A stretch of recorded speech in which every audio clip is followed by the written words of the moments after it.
Once there was a fisherman who used to go fishing, and whatever little money he used to get from selling that fish was enough for him for one day.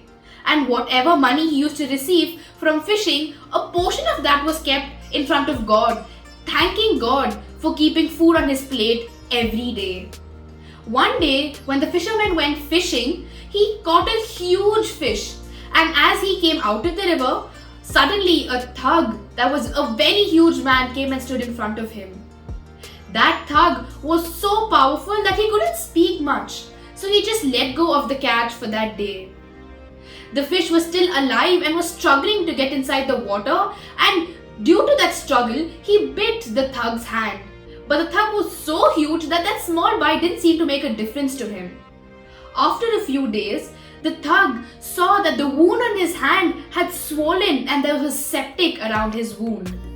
So he went to the village vaidhya, and the vaidhya said that he'd had to get that part of his hand cut off or the septic would spread. So he did that. After a few days, he again noticed that there was little more septic that spread in this part of his hand. So the vaidhya said that he'd had to cut his hand up to his elbow. After getting his hand cut up to the elbow, after a few days, he again noticed that in his upper part of his arm, there was a septic that was getting formed and it was getting more and more swollen. So the vaidhya said that I've never seen this kind of a wound before. Have you done anything wrong that this has happened? Because now you'll have to get your hand cut until your shoulder. And then the thug was a little worried. So he actually asked the vaidhya what the real problem was. The vaidhya said, you would have done something in the past because this is the karma of what you did. And the thug soon realized what he had done with the fisherman and narrated the entire story to the vaidhya.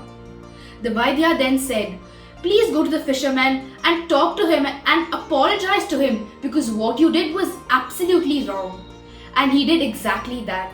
When the thug went and apologized to the fisherman said, I never cursed you or wished anything bad for you. I just joined my hands and told God that I am not powerful enough and please help me get my catch for that day because I would not survive or else. Do you get disheartened if people hurt you or cheat on you? Do you wish bad for them or do you curse them if they hurt you? But this is not right.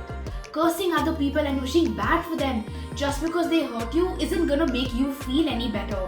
It might in the short term, but in the long term, it's not good at all. How others behave and how others treat you is their karma, but how you behave and how you react to that is your karma.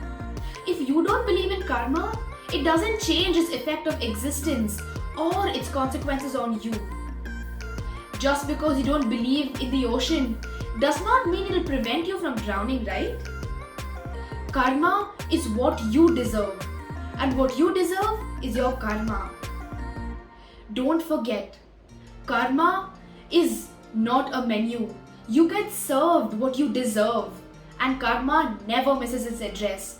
So don't try to gain happiness at the result of somebody else's happiness. Be mindful of your actions because you never know how that action of yours might result in the future.